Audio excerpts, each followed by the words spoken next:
자, 지난 해에 추수감사절 한 게 엊그제 같은데 이틀 만에 추수감사절이 또 온 것 같습니다. 1년이 참 빠르다 이런 생각이 들고요. 여러분들 뭐 다 잘 아시겠습니다만 추수감사절은 어떤 절기일까요? 1년 동안에 하나님께서 내게 허락하신 추수한 열매들에 대한 감사로 드리는 절기죠. 하나님께서 열매 맺게 해주셨다. 1년의 절반까지 추수한 것을 감사하는 주일은 무슨 주일이었죠?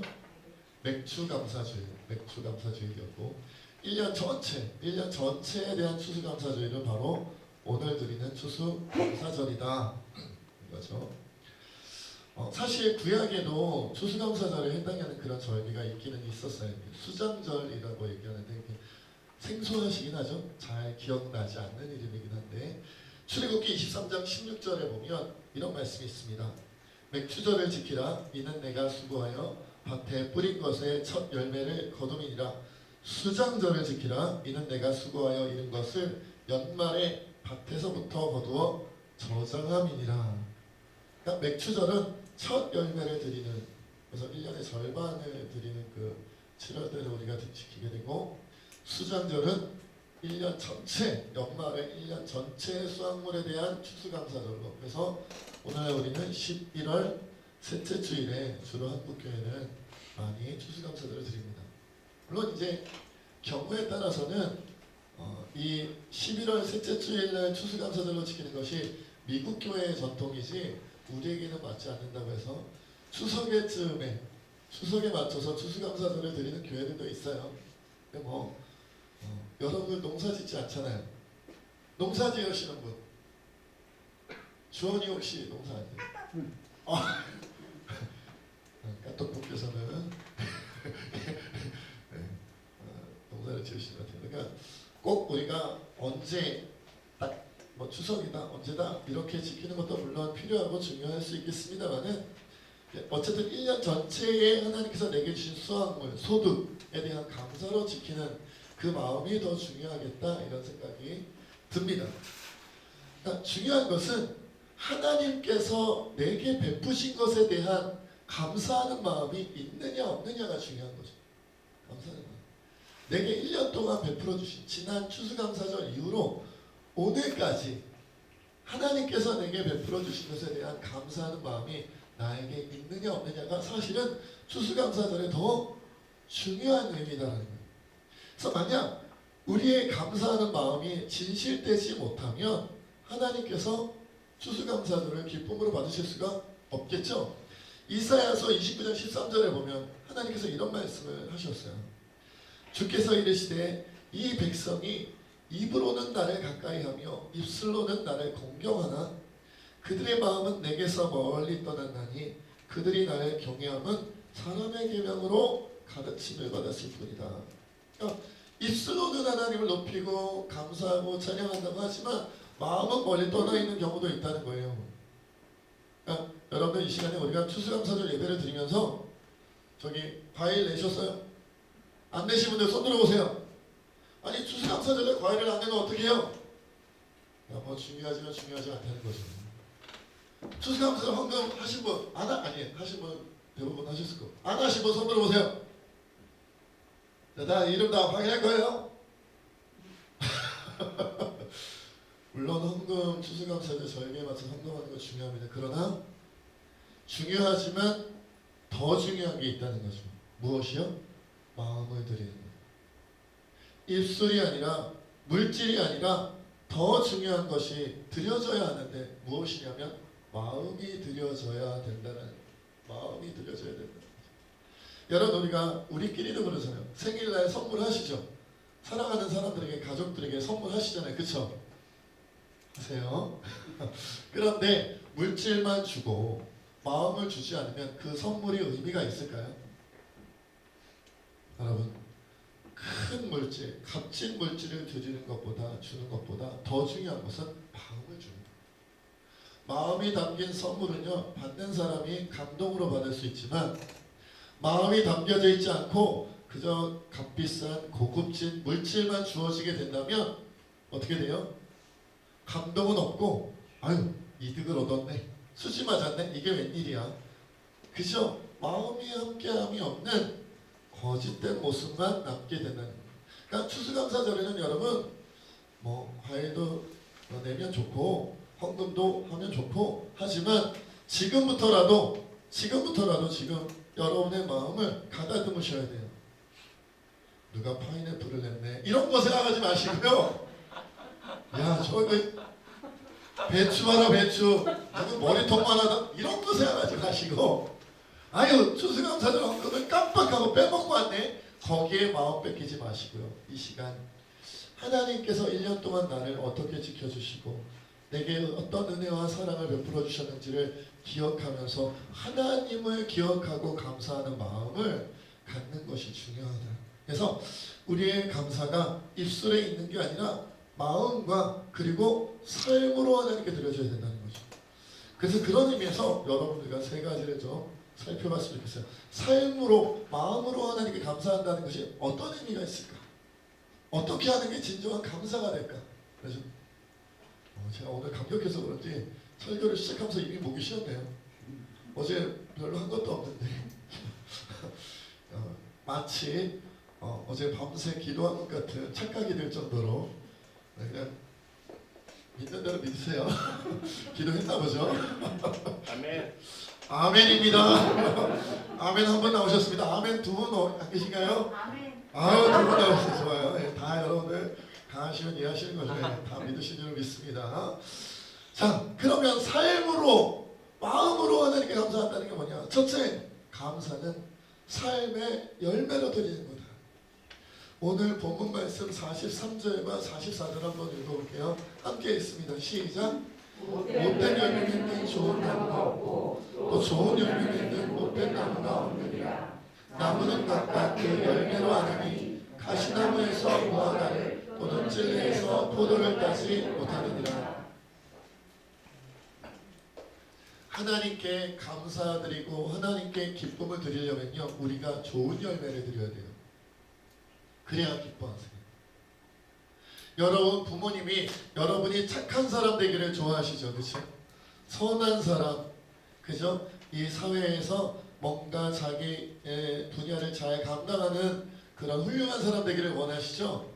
여러분의 부모님이 네가 나쁜 사람 됐으면 좋겠어, 못난 사람이 됐으면 좋겠어라고 바라는 부모님은 한 분도 안 계시듯이 여러분 우리 하나님도 여러분들이 좋은 열매 맺는 그러려면 좋은 사람 되기를 원하신다. 그럴 때 좋은 사람이 되어서 드리는 감사를 하나님 기뻐 받으시고요. 그 속에서 드려지는 좋은 열매를 하나님이 기쁨으로 받으신다는 거예요. 그런데 아까도 얘기했듯이 좋은 열매는 좋은 사람이 맺는다 그랬잖아요. 못된 나무, 나쁜 나무가 좋은 열매를 맺을 수가 없어요. 그렇죠? 연결이 되는 거예요. 좋은 나무라야, 좋은 사람이라야 좋은 열매를 맺는데. 그러니까 여러분 우리가요. 내가 이번에 추수감사절 헌금 1,000만 원 했잖아. 액수가 중요한 게 아니다. 이번에 남들 귤 내고 배 내고 사과 낼 때 나는 바나나 나무를 뽑아가지고 냈잖아. 예를 들면 그렇다는 거죠. 심혈을 기울여서 준비한 멘트인데 별로 반응은 없네요. 그런 것이 중요한 게 아니라 뭐가 중요하다는 거예요? 1년 동안 착한 모습으로 살아간 선한 모습으로 살아간 그 모습 하나하나를 하나님은 열매로 받으신다는 거예요. 여러분 착한 사람이 되어야 돼요. 제가 여러 번 말씀드리지만 제가 어릴 때 교회에서 조금 제 느낌에는 잘못 전달이 된 부분이 있어요.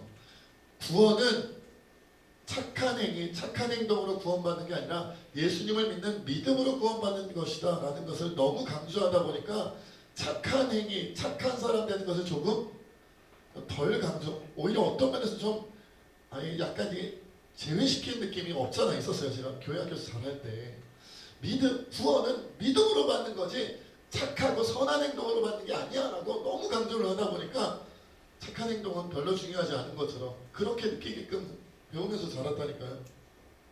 그래서 교회에는 착한 사람보다 누가 더 좋아요? 믿음 좋은 사람이 더 좋은 사람, 훌륭한 사람으로 착각하게 만들었어요. 그런데 여러분 정답은 이겁니다. 믿음이 좋은 사람은 착해질 수밖에 없어요. 믿음이 좋은 사람은 안 착해질 수 없어요. 맞죠? 안 착해질 수 없다. 신앙이 좋아지면 저절로 착해지고 저절로 선해집니다. 그래서 다시 말해서 여러분 어떤 신앙이 좋다고 스스로 생각하는 어떤 누군가가 혹은 다른 사람들이 저 사람은 신앙이 참 좋은 것 같아, 예배도 빠지지 않고 기도도 열심히 하고 성경도 많이 읽고 전도도 열심히 하고 그런 어떤 사람이 있는데 그런데 착해 보이지는 않아 라고 느껴지는 사람이 있다면 그 사람 신앙 좋은 거 아니에요. 종교 생활을 열심히 한 거지 착한 거 아니에요. 신앙이 좋은 게 아닙니다. 이거 분명히 구분해야 돼요. 분명히 구분해. 그렇게 착각하게 만들었기 때문에 오늘날 교회 학교 아이들도 그리고 교회에서 신앙을 배우는 모든 분들이 착한 사람 되려고 하지는 않고 믿음 좋은 사람만 되려고 하면서 어떻게 해요? 서로 비판하고 비난하고 정죄하고 손가락질하고 헐뜯고 편 가르고 분당을 만들고 분당이 이 분당이 아니고 분파를 만들었다는 얘기예요. 분당에서 분당 만든다는 얘기하니까 좀 이상하네요. 분파는 자기네끼리 끼리끼리 어울리고 그 무리에 어울리지 않는 사람 배척하고 외면하고 왕따시키고 이런 모습이 교회 안에도 많아요. 여러분 그거 신앙 좋은 거 아닙니다. 성경 66권을 다 외운다 할지라도 하루에 기도를 10시간씩 기도한다 할지라도 여러분 매년마다 전도를 100명씩 전도한다 할지라도 착한 사람 선한 사람이 아니라면 그것은 신앙이 좋은 게 절대로 아니에요. 그 열매를 하나님 기뻐 받으시지 못하세요. 분명히 아셔야 돼요. 그래서 좋은 열매 맺는 좋은 성도들이 많은 좋은 교회는요 사람들이 다 착해요. 아니 지금 당장 착하지는 않겠죠. 왜냐하면 탕자들도 많이 있을 거 아니에요. 절반 이상은 탕자들일 거 아니에요. 마다들 절반, 탕자 절반. 그러니까 착해져 가는 거죠. 교회 오래 다니면 다닐수록 점점 착해지는. 교회 다니지 1년 됐을 때는 조금 착해졌는데 5년 됐을 때는 많이 착해지고 10년쯤 20년쯤 교회 다니면 엄청나게 착해져 있는 그 모습이 진정한 그리스도인의 모습입니다. 그런 열매를 하나님이 받으시고 그런 사람들이 드리는 감사의 열매를 하나님 기뻐 받으신다는 거죠. 착한 사람 되어야 됩니다. 그게 믿음 좋은 거다. 두 번째, 감사는 순종으로 드려야 됩니다. 여러분 오늘 본문 46절에서 49절까지 한번 읽어볼게요. 너희는 나를 불러 주여 주여 하소서 어찌하여 내가 말하는 것을 행하지 아니하느냐. 내게 나와 내 말을 듣고 행하는 자마다 누구와 같은 것을 너희에게 보이리라. 집을 짓되 깊이 파고 주추를 방 속에 놓은 사람과 같으니 큰 물이 나서 탕류가 그 집에 부딪히되 잘 지었기 때문에 능히 운동하지 못하게 하였거니와 듣고 행하지 아니하는 자는 주추 없이 흙 위에 집 지은 사람과 같으니 탕류가 부딪히매 집이 곧 무너져 파괴됨이 심하니라 하시니라. 그렇죠? 여러분 좋은 인격과 좋은 성품으로 좋은 열매 맺는 선하고 착한 사람이 되어야 하는데 그것과 더불어 주님의 말씀을 듣고 순종함이 필요해요. 그냥 착한 것으로만 끝나면 안 되고 거기서 한 단계 더 나가야 되는데 예수님 말씀을 듣고 기억했다가 그 말씀대로 지키고 순종해야 된다는 거죠. 지키고 순종해 그 말씀대로 그대로 살려고 노력해야 된다는 거. 그래서 여러분 제가 이미 신앙생활 오래 해서 성경 말씀을 잘 아시는 분들은 그렇지 않겠지만 아직 신앙생활을 많이 하지 않았고 깊이 하지 못해서 아직 하나님 말씀에 대해 잘 모른다고 하는 분들이 계시다면 어디부터 읽으라고 제가 늘 말씀드려요. 복음서부터 예수님의 말씀부터 읽어라. 왜? 그것이 중심이기 때문에 가장 중요한 부분이기 때문에 그렇다는 거죠. 그래서 여러분 주님 부르면서도 예수님이 하신 말씀을 듣지도 않고 행하지도 않는다면 그게 무슨 주님이겠어요. 그렇죠? 주님이라고 주님은 정확하게 말하면 주인님이죠. 주인님이 말씀하신 것을 듣지도 않고 행하지도 않는 그런 종이 있을까요? 여러분 요즘에는 그런 종과 주인의 개념이 좀 잘 없어서 느낌이 없겠지만 조선시대 때 옛날 그죠? 옛 선조시대에 여러분 주인이 말하는데 듣지도 않고 행하지도 않으면 맞아요.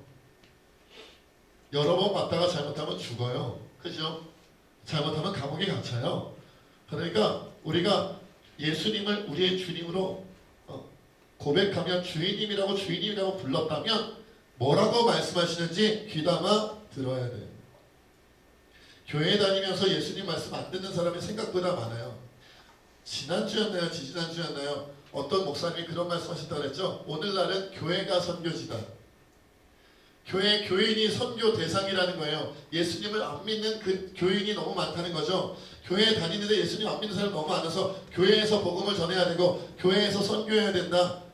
교회가 선교 대상이다. 교인들이 선교 대상이다. 이런 말씀하셨다고 그러잖아요. 그런 분들이 많다니까요. 여러분, 우리가 지난 추수감사절 이후로 1년 동안의 삶을 되새겨 보자고요. 여러분은 일주일 동안의 삶에서 하루 동안 24시간의 삶 속에서 예수님이 뭐라고 말씀하셨는지 기억하려고 노력하고 애쓰는 순간이 있나요? 떠올려 보려고 말씀을 읽고 기도로 떠올려 보려고 하나님과 교통하려고 애쓰는 순간이 있었나요? 얼마나 있었나요? 주인님이 맞다면 기억해야 돼요. 그래야 그대로 순종할 거 아니에요. 부모님 말씀 듣지 않았다가 어릴 때 혼난 기억이 있으신 분들이 있죠. 엄마가 그렇죠? 씻고 밥 먹어라 그랬는데 씻지도 않고 밥 먹었다가 손도 씻지 않고 밥 먹었다가 혼난 기억들이 있으시죠?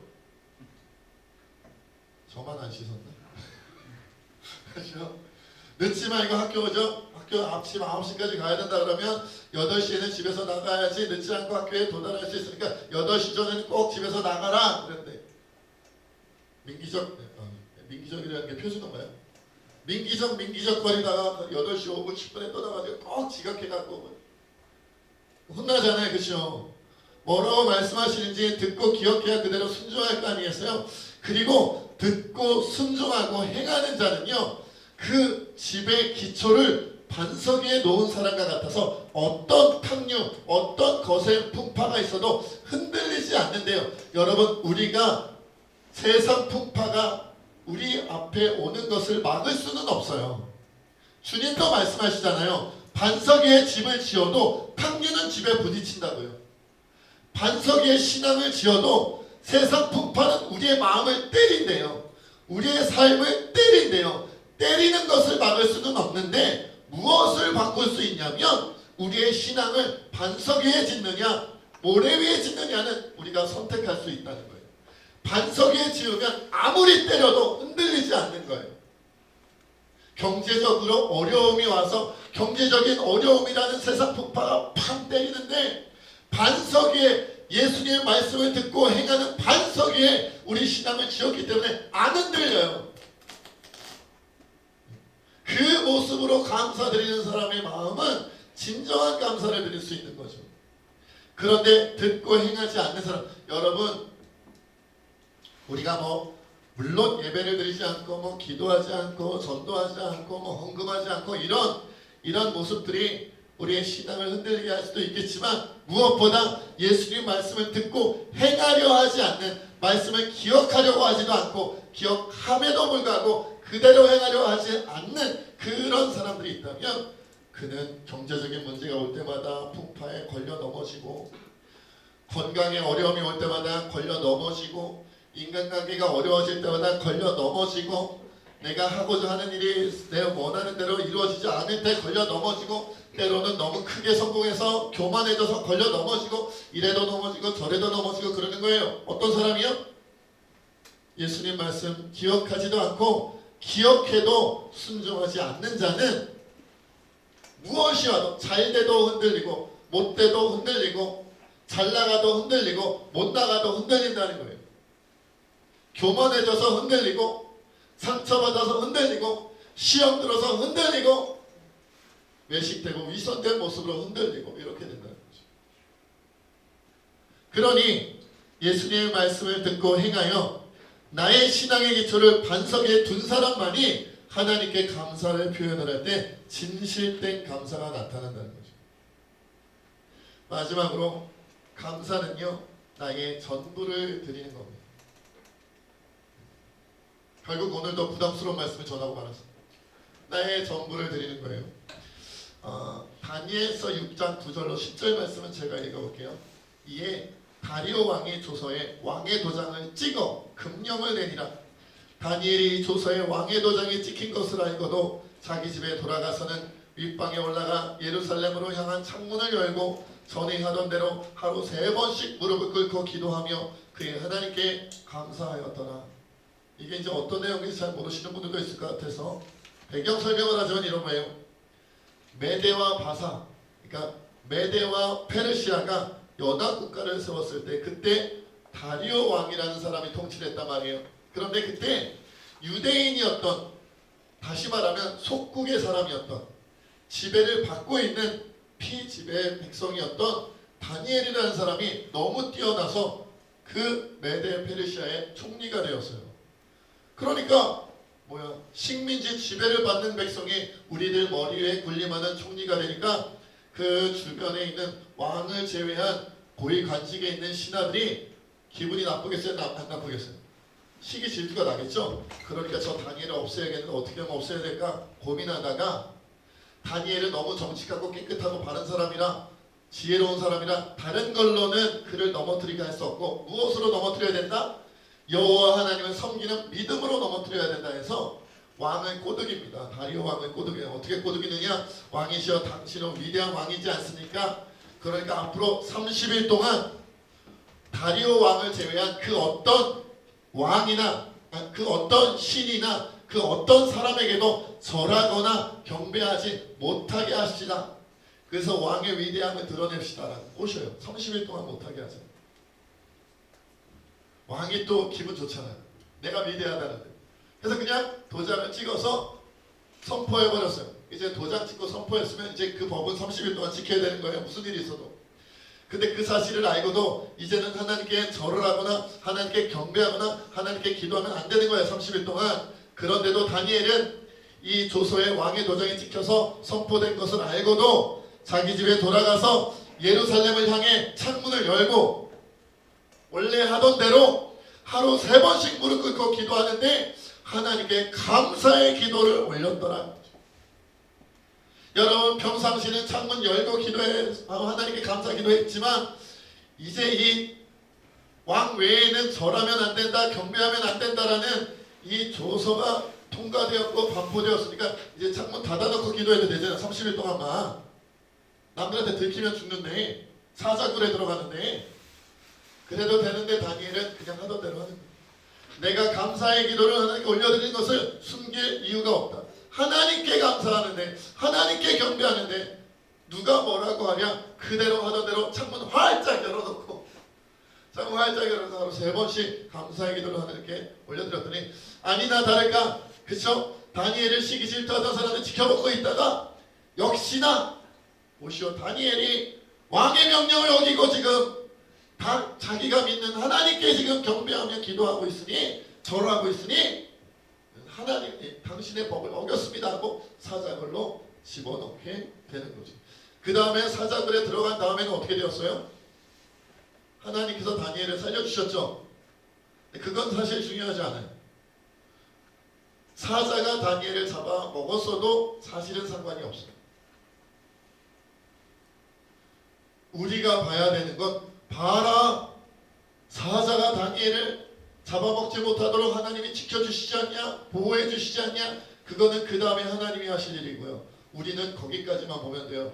그럼에도 불구하고 창문 열고 다니엘이 하나님께 감사기도 드렸다. 우리 거기까지만 하면 되는 거예요. 십자가 다음에 부활하시지 않았냐? 그러니까 십자가 짊어지고 죽어도 된다. 여러분 부활까지 우리는 소망하지만 굳이 거기까지 생각할 필요도 없어요. 우리는 십자가를 짊어지기까지만 하면 됩니다. 거기까지만 하면 됩니다. 에스더서의 에스더 왕비가 이스라엘 백성들을 구하기 위해 뭐라 그럽니까? 죽으면 죽지요. 죽으면 죽으리이다. 하나님께서 죽게 하시면 죽으면 됩니다. 하나님께서 살리시면 살면 됩니다. 하나님을 위해 죽으려고 했는데 하나님이 살리시면 살고요. 하나님을 위해 죽으려고 했는데 죽이시면 죽으면 됩니다. 그러나 그 이후에 우리는 부활할 것이요 영원한 하나님의 나라 영생이 우리에게 주어집니다라고 소망하며 되는 거예요. 하나님의 사람은요 참 편해요. 속이 편해요. 활명수, 이런 젊은 용 활명수가 회사 이름인가요? 아무튼 그거 먹지, 소화제 먹지 않아도 속이 편해요. 왜냐하면 하나님의 사람은 하나님이 살리면 살면 되고 하나님이 죽이시면 죽으면 돼요. 살아도 되고 죽어도 되니까 속이 편해요. 여러분 목회가 얼마나 편한 줄 아세요? 우리 청년들 목사 많이 하세요. 우리 뭐 재민이가 목사해야 되고 나중에 갑자기 눈을 동그랗게 수은이가 나중에 목회해야 돼요. 해도 돼요. 하세요. 왜요? 목사는 정말 편해요. 하나님이 살리시면 살면 되고 하나님이 죽이시면 죽으면 돼요. 이래도 순종하면 되고 저래도 순종하면 되고 그냥 가면 돼요. 뒤를 돌아다닐 필요도 없어요.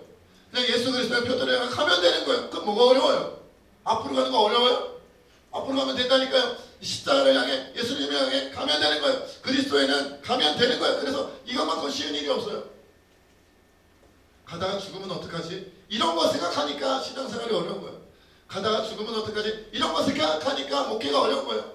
근데 그런 고민할 필요 없어요. 죽이시면 죽으면 돼요. 죽으면 하나님께서 뒷감당 다 하세요. 예수님도 이 잔을 내게서 옮기시옵소서 고백하며 기도했지만 겟세마네 동산에서 막 피가 땀이 되도록 땀이 피가 되도록 피가 땀이 되면 진짜 웃기겠다 그죠? 땀이 피가 되도록 땅구멍에서 핏방울이 솟아날 정도로 간절히 부르짖으며 기도했지만 죽으면 죽으리라고 십자가를 향해 갔더니 하나님이 역사하시잖아요. 그죠? 그 뒤는 하나님 알아서 하실 거니까 죽으러 가면 되는 거예요. 죽으러 가면 되는 그거보다 더 쉬운 일이 어디 있어? 죽어도 되는 사람처럼 용감한 사람이 없어요. 죽어도 되는 사람처럼 속편한 사람이 없어요. 죽어도 되는 사람처럼 담대한 사람이 없어요. 죽어도 되는 사람처럼 막기 어려운 사람이 없어요. 나는 죽어도 돼. 나의 하나님을 향하여, 나의 주님을 향하여, 나의 하나님 나라를 위하여 죽어도 되는 사람처럼 멋진 사람이 없어요. 그런 사람이 드리는 감사는 하나님의 기쁨으로 받으시겠죠. 여러분이 작은 것을 하나님께 드리면 그 감사는 작아집니다. 여러분이 여러분의 인생에 가진 많은 것을 하나님께 드리면 여러분의 감사는 커집니다. 그러나 다니엘처럼 예수님처럼 자기 생명, 자기 운명, 자기 인생 전부를 하나님께 바치면 하나님은 여러분의 전부를 감사로 받게 됩니다. 그것이 진정한 은혜예요. 오늘의 시간 우리가 추수감사인데 파인애플을 바치신 분도 바나나를 바치신 분도 귤을 바치신 분도 아니 과일 가져온 것을 깜빡하신 분도 하나님 오늘 예배를 통하여 내 마음 주님께 드리기를 원합니다. 내 마음을 조금씩 더 주님 앞에 많이 드려서 언젠가는 내 신앙이 자라고 자라 내 마음 전부, 내 인생 전부, 내 생명 전부까지도 하나님께 감사로 드리는 자가 되게 하여 주시옵소서.